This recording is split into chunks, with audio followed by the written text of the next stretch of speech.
something to say. I'm just so sick of hearing everyone complain. I know it's tough and I know there's pain, but hitting bottom is the only way to change.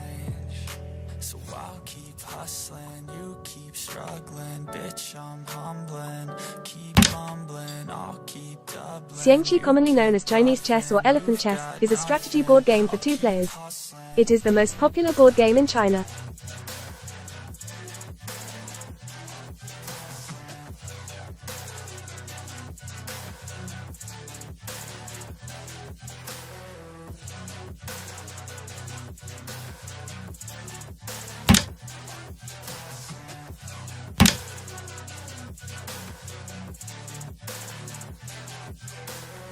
I've seen a lot of people who don't know what work is. I've seen a lot of people who don't know what thirst is. I've had a taste of evil and tried to cure the sickness, but I just keep my head down and focus on the facts. I'm setting down gravel while you just XIANGQI is in the same family of games as shogi, zhenggi, Western chess, chaturanga, and Indian chess. So I'll keep hustling, you keep struggling. Bitch, I'm humbling, keep mumbling, I'll keep doubling. You keep bluffing, you've got nothing. I'll keep hustling.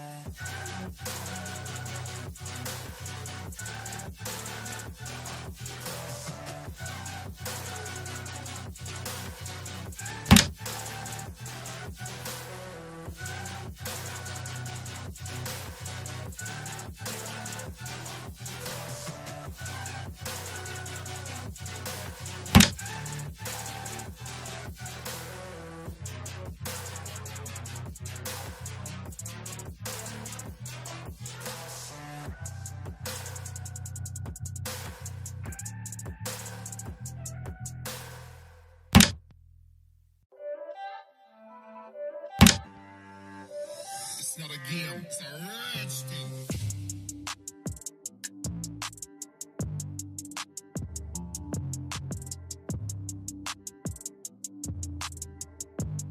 Besides China and areas with significant ethnic Chinese communities, this game is also a popular pastime in Vietnam, where it is known as Co Tuong, literally, General's Chess.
Hello.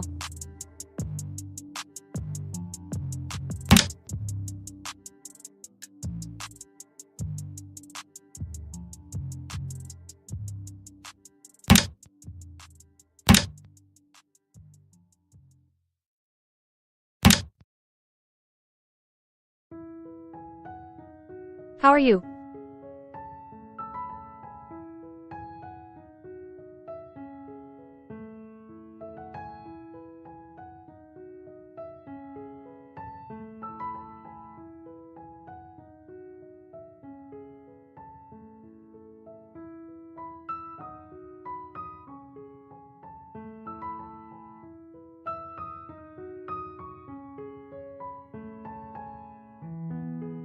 NUM.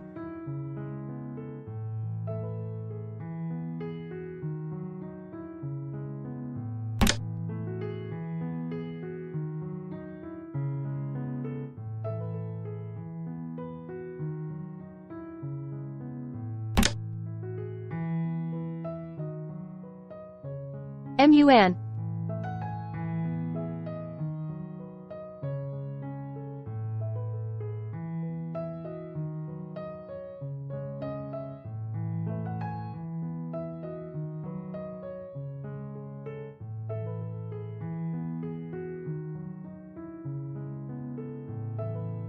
TAUNHAU.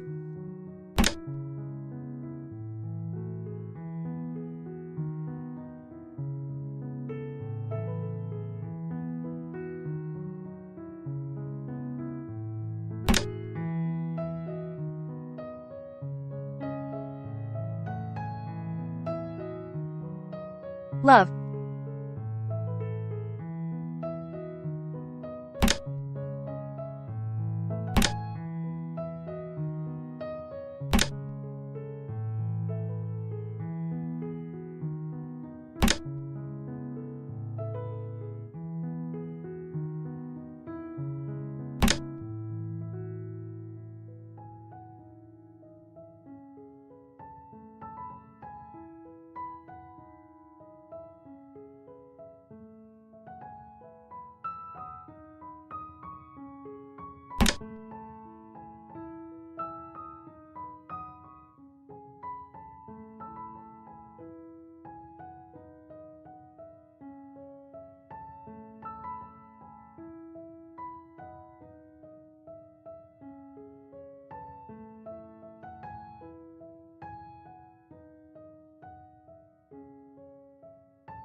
Perfect.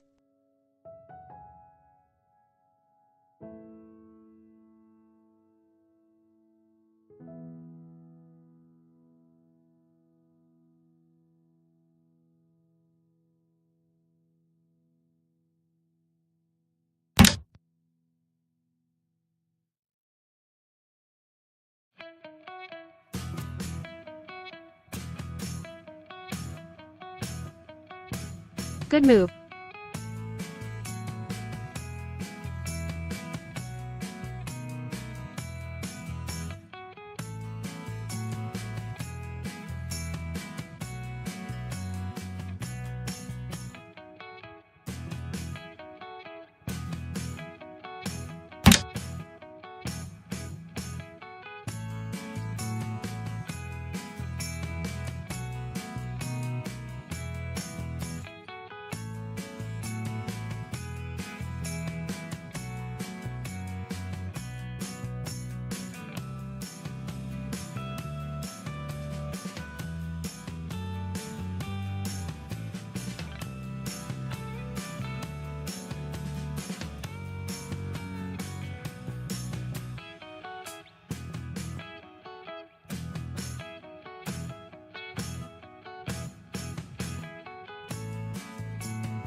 Internship of I.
The game represents a battle between two armies, with the primary object being to checkmate the enemy's general, king.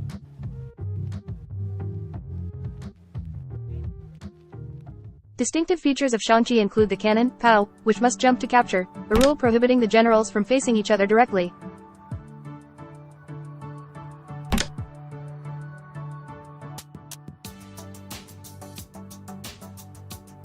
Areas on the board called the river and palace, which restrict the movement of some pieces but enhance that of others.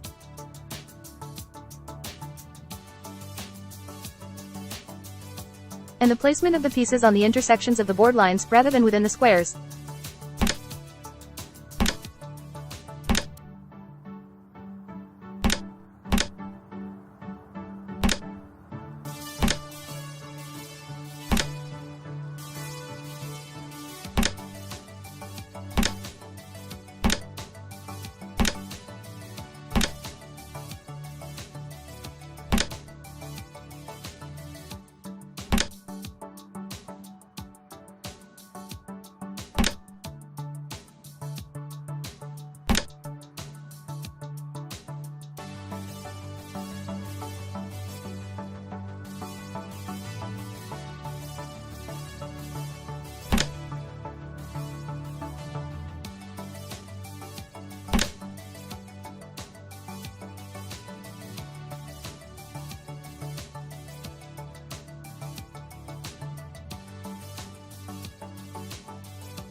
It's unusual for a parrot.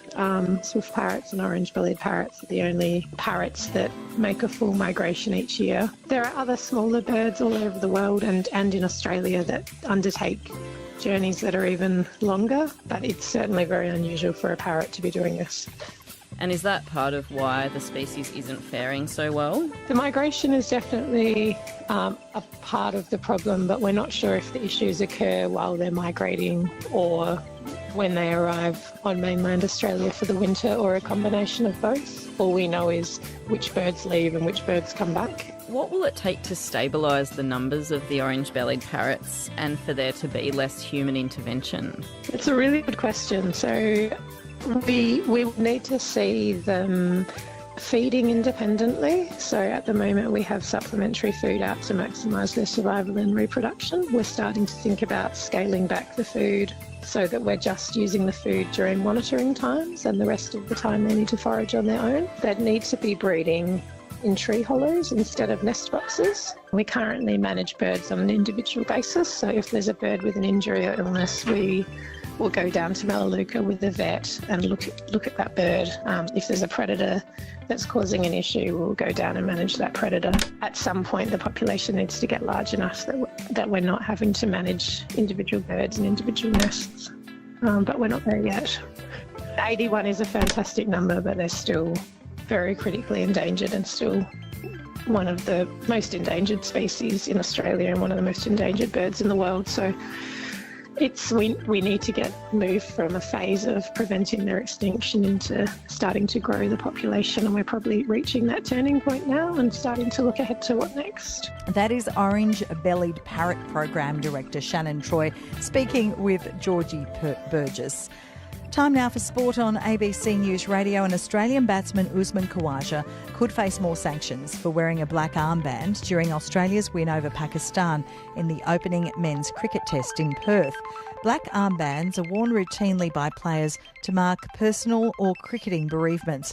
However, in order to do so, they must first seek approval. Well, Khawaja was initially planning to wear shoes with pro-human rights messages handwritten on them during the first test against a move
Not itself a huge issue generally, because players tend to wear black armbands for bereavements, both personal or cricketing. You know, when a famous cricketer or administrator may die, but he did so, but he still needed to seek permission from the ICC. They didn't give him approval, the International Cricket Council.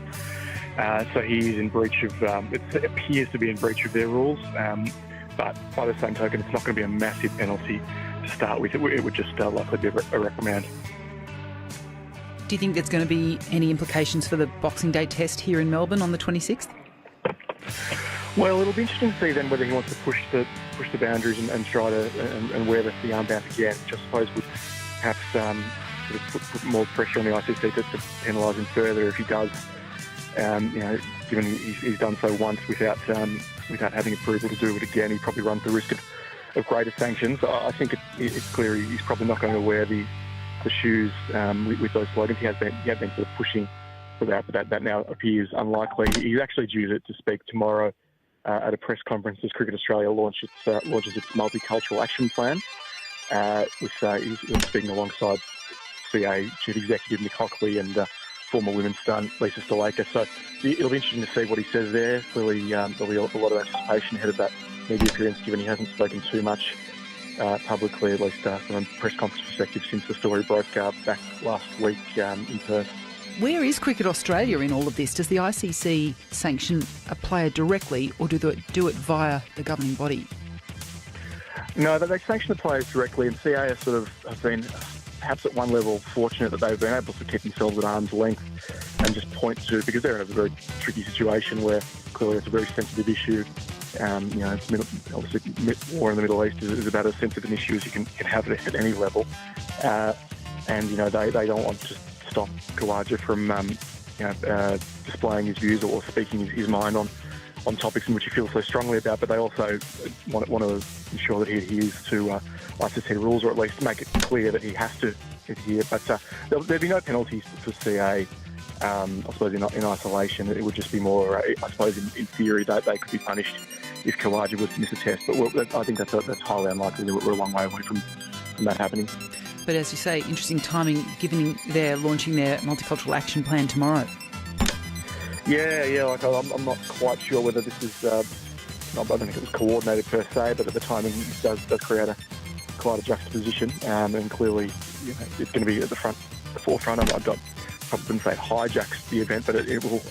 You know, maybe Cricket Australia are happy because it'll bring more attention to the launch and what they're doing in that space. So it'll be interesting to see. I mean, clearly it's a very delicate and sensitive matter, and there'll be plenty of interest in what Usman says tomorrow.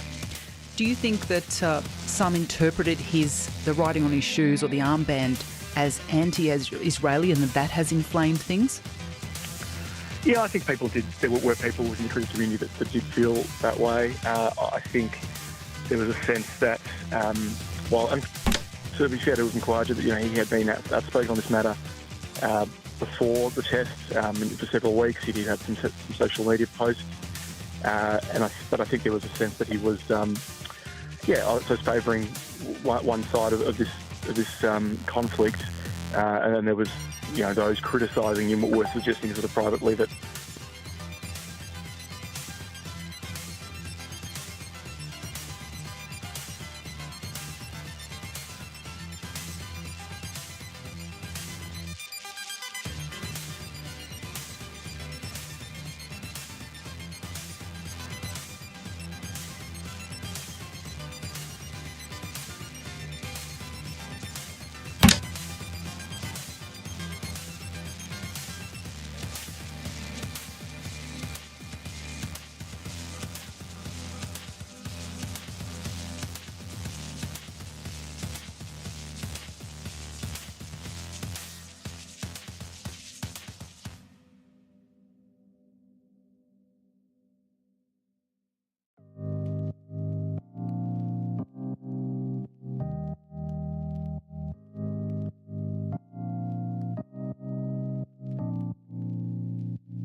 Câu chuyện là ở ngoài nhà ga đó thì hôm đó có ba ông đó ông chạy học tốc ra nhà ga xe lửa. Thì xe lửa mà không may là tôi chỉ đưa được có 2 người thì thôi ông đành đi chuyến sau vậy. Thì ông này ông bảo không, ông chả có cái gì mà ông phải sorry tôi cả. Tôi chỉ tội nghiệp 2 ông kia thôi, là vì 2 ông kia chỉ cố ý ra đây để tiễn chân tôi thôi. Thư, nhưng mà trước hết thì có một khán giả ở ngay tại Cali đã cắt một tờ báo có cái mục gỡ rối tơ lòng. Thì chúng tôi thấy rằng là cái mục này nó cũng quan trọng để nó làm kinh nghiệm cho mỗi người trong chúng ta trong cuộc sống giải quyết vấn đề tình cảm. Tôi xin đọc để chúng ta cùng rút kinh nghiệm. Kính gửi bà Đức, xin hỏi bà tôi có nên bỏ vợ để lấy cô em vợ không? Trả lời, không nên dị đoan nghe lời thầy bói mà bỏ cô chị lấy cô em. Tốt hơn hết là nên lấy cả 2 chị em. Một bà kia, bà ấy sống trên đồi, một mình bà ấy trong một căn nhà vắng. Thì một hôm bà ấy đến sở cảnh sát, bà ấy vào đòi gặp ông cảnh sát trưởng. Bà ấy nói là thưa ông, tôi có một chuyện rất quan trọng, tôi phải trình bày với ông.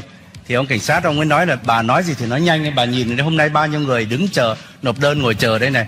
Thì bà ấy bảo không, thầy đừng có hối, cái chuyện này nó liên quan tới cái cuộc đời của tôi, thầy cứ để từ từ tôi kể. Thì ông cảnh sát ông ấy cho là một chuyện quan trọng, cho ông bảo mấy người cứ ngồi chờ. Bảo đây bà nói đi. Thì bà ấy bảo là tôi sống một mình trên một căn nhà vắng. Thì một đêm tôi thấy có một cái bóng đen nó thấp thoáng ở cửa nhà tôi. Thì tôi nghi nó là một thành phần không đứng đắn, nhưng mà tôi cứ để yên xem nó định giở trò gì. Thì ông cảnh sát bảo bà kể nhanh lên, bà sao mà bà cứ đi làm mất bao nhiêu thì giờ. Bà bảo không, thầy đừng có hối, chuyện đấy nó quan trọng tất cả cuộc đời tôi, thầy cứ để yên từ từ. Thì ông cảnh sát ông nó bực mình lắm nhưng mà ông ngồi yên. Thì bà ấy bảo rồi tôi thấy nó cạy cửa, nó tiến vào, nó ngồi xuống giường bên cạnh tôi. Tôi đoán nó là thành phần không đứng đắn, nhưng mà tôi cứ để yên xem nó định làm gì. Thì ông cảnh sát ông bực lắm rồi, nhưng mà ông ấy không nói gì cả, mà bao nhiêu người chung quanh cứ ngồi nhìn bà này. Bà ấy bảo rồi từ từ nó cởi nút áo tôi đoán nó là thành phần không đứng đắn, nhưng tôi cứ để yên xem nó làm gì. Thì ông cảnh sát ông ấy bực quá, ông bảo bà kể đi, cái chuyện như thế đáng lẽ bà phải kêu cảnh sát, nó đã vào đến phòng của bà còn để yên. Chuyện này nó quan trọng đến đời tôi, thầy đừng có hối, cứ để từ từ.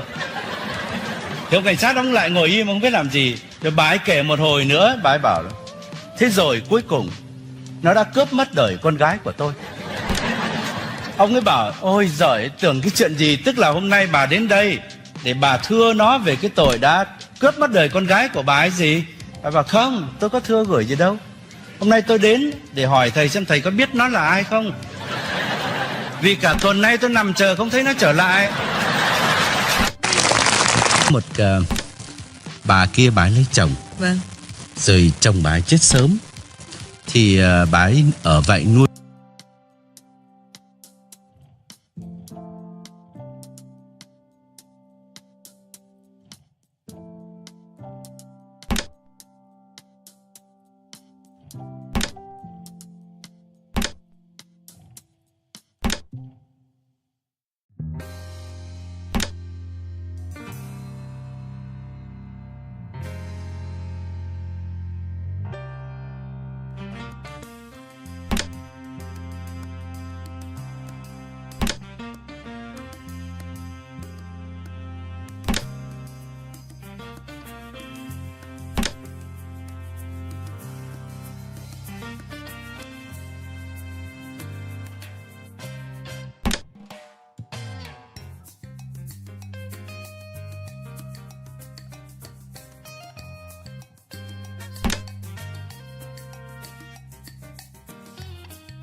Tủ sách giải trí và XHUB giáo is played on a board 9 lines wide and 10 lines long. Xin trân trọng giới As in thiệu the với game. quý vị và các bạn tác phẩm Lệ Dung của nhà văn Nguyễn Công Hoan.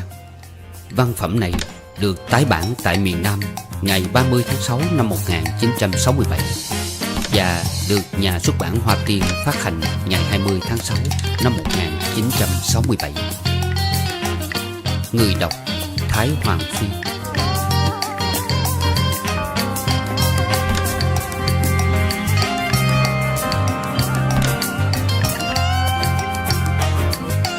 Tập 1.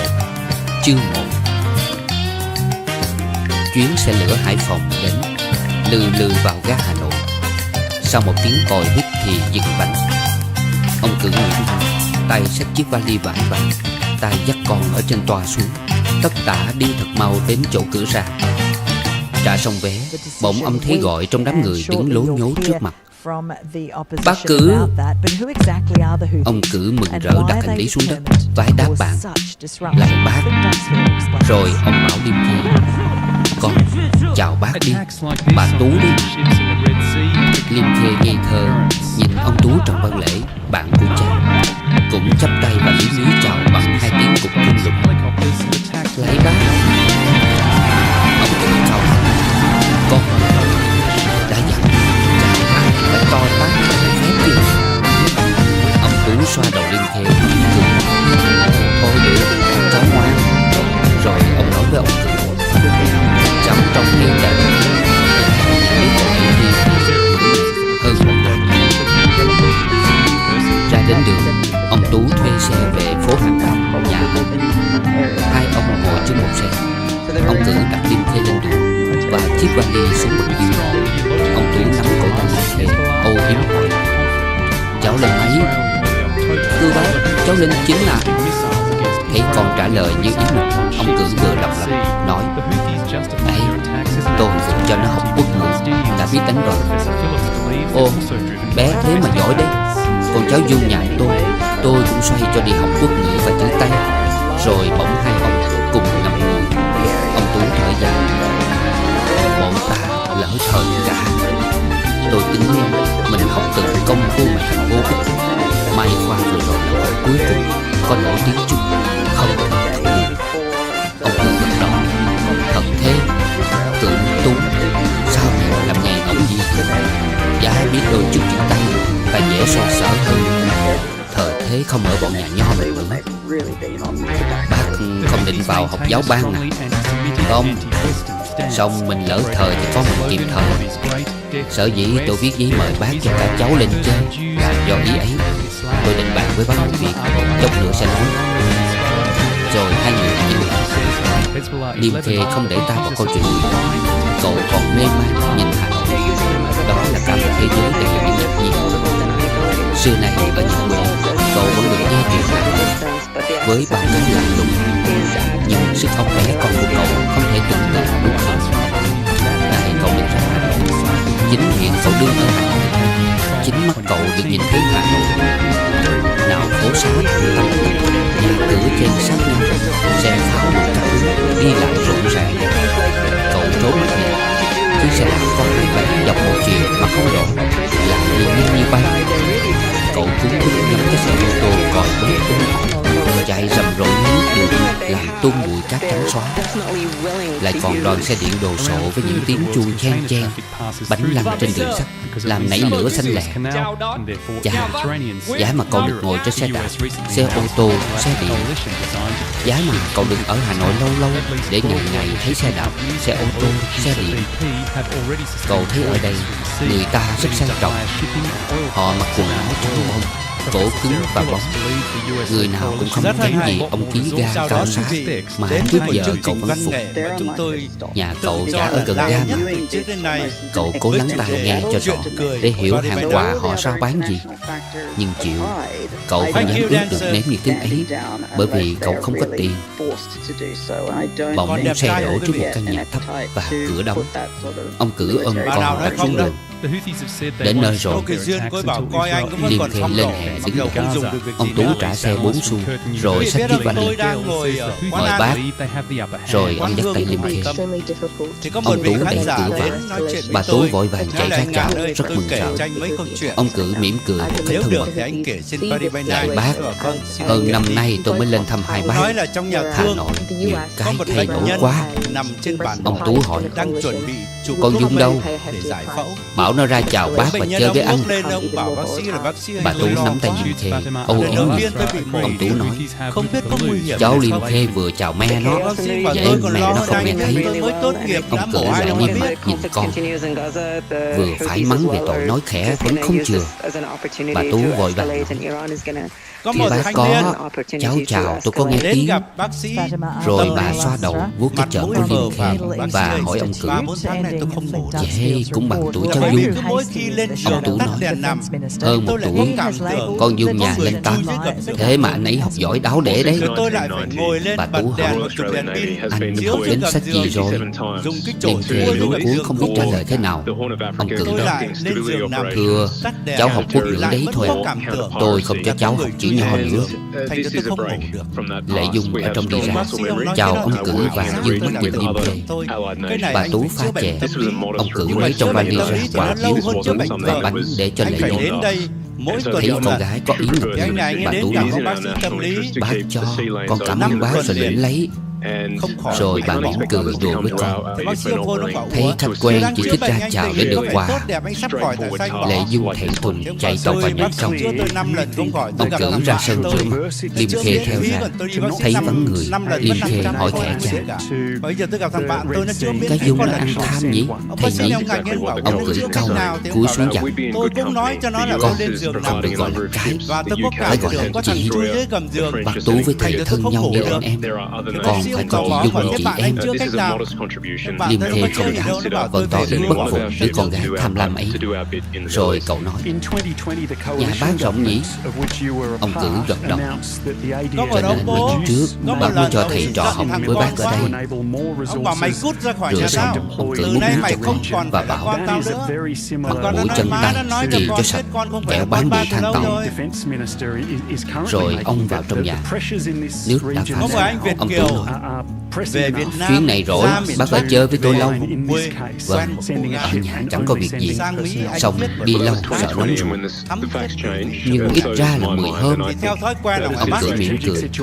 Sự giao lưu trước dưới tôi 5 người mà vẫn là ông định quạnh nhà.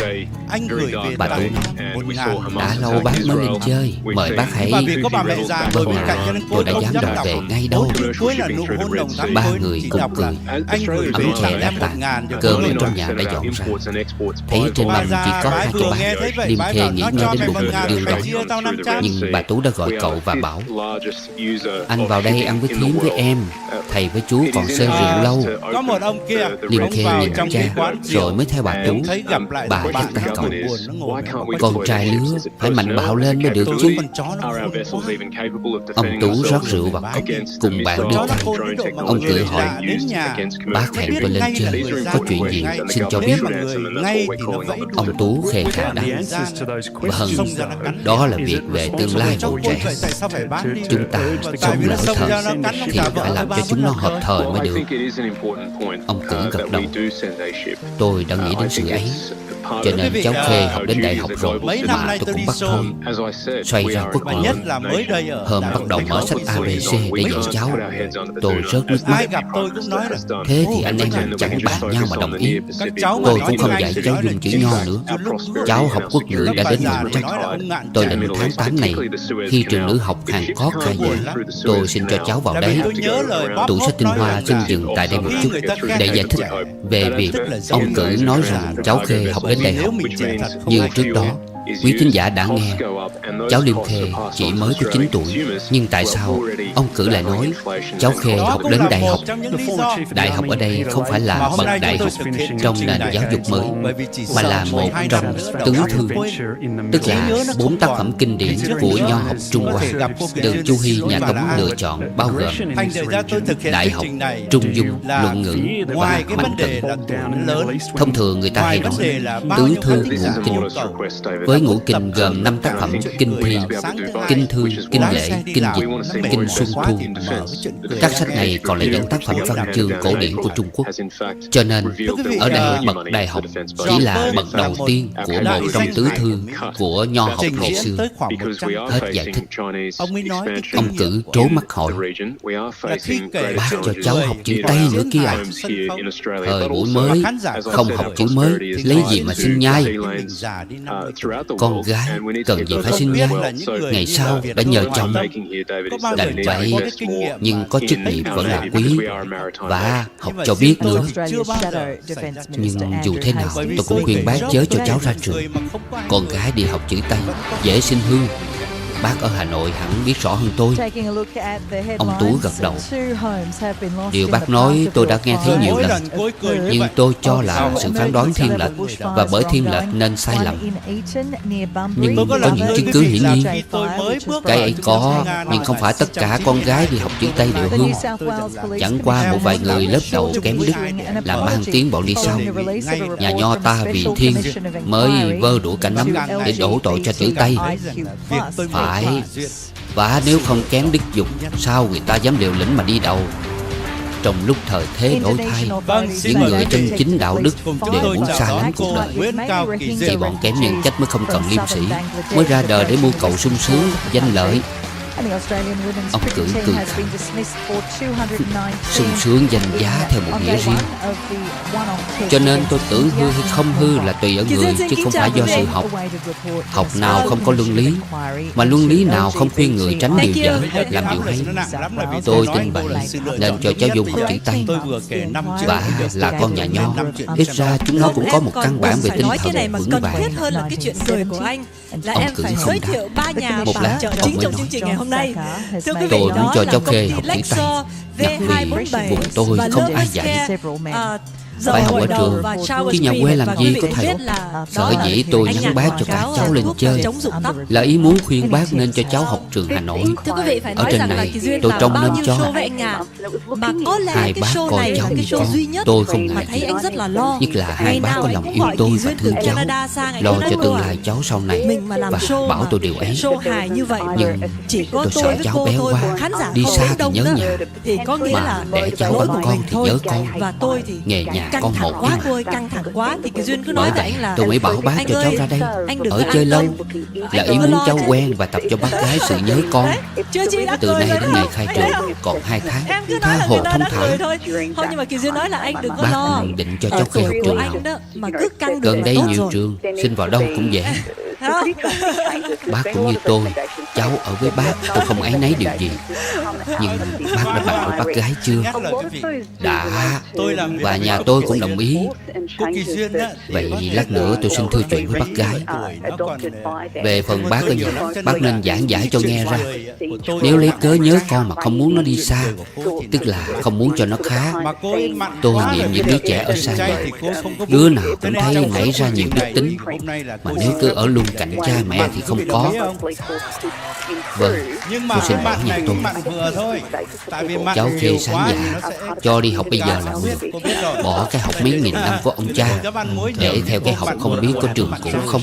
Vâng, thưa quý vị, Tôi phải lo nói ngại rằng đau là để. trong chương trình hôm nay Nhưng tôi chỉ thì nghĩ như quý rằng vị thấy đó học là nào anh cũng em vậy chúng tôi là sẽ người. kể lại những Mà chuyện người nào vui cũng đã phải có kể ích trên cho tất cả những phút Bởi Press vậy, by Night đã trong là tuần người ra. thì phải học. Nhưng mà chương trình ngày Và hôm nay muốn nó có sẽ ích hơn nên chọn cái học hợp thời. tí nữa, là tại vì thường trên Paris by Night đó thì chỉ kể chuyện Một cho gia việc đình xảy thôi. ra làm Thành bà ra Cử cái mức Thành giới rất khó hạn nó ngủ. rất Là đúng sau khi đi theo, chơi Hà Nội về Equal được nửa Cine đó tháng là rated thì PG. ông Tưởng thụ Thì bệnh hôm và nay tạ thế. chúng tôi cũng không đến nỗi là rated Trước khi R đâu, nhận, nhưng mà ông gọi còn là dặn lại bà parental việc gửi guidance, Liêm Khê có ra nghĩa Hà là trên Nội 13 tuổi để nhờ nghe ông được, Tú phải Lễ không? trông nâng cho.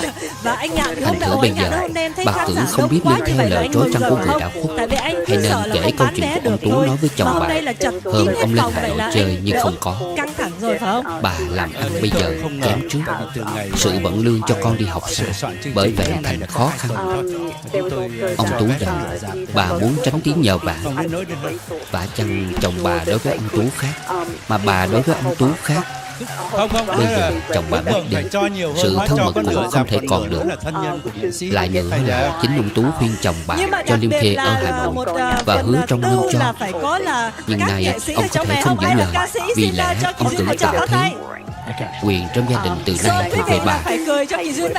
Hôm về phúng và đưa đám, ông Tú lại không đá động đến chuyện ấy. Vậy bà phải tránh tiếng cầu cạnh, nhất là bà đã trông rõ sự làm ăn không thịnh vượng như xưa. Bởi vậy bà phải suy nghĩ và đắn đo kỹ. Tương lai Liêm Khê là ở trong sự quyết định của bà. Thì mai làm sao? Một hôm về cuối tháng 7, cả hai ông bà Tú về chơi, ngỏ ý đón Liêm Khê đi học.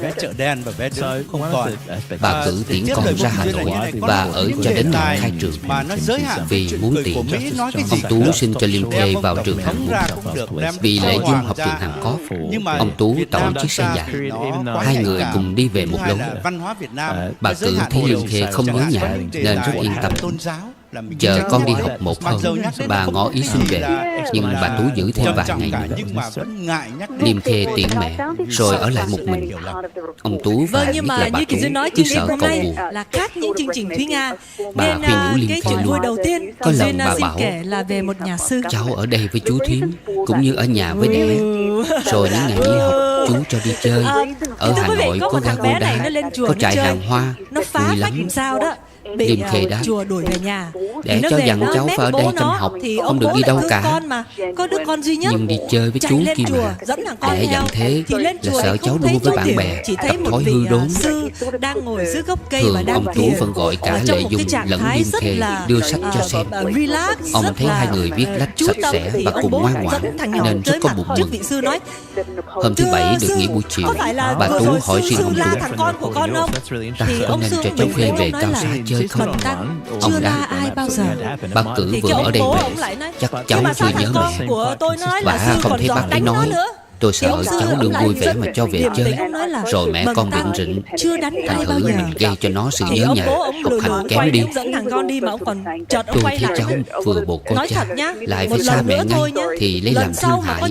Thì dù sư là sư, tôi cũng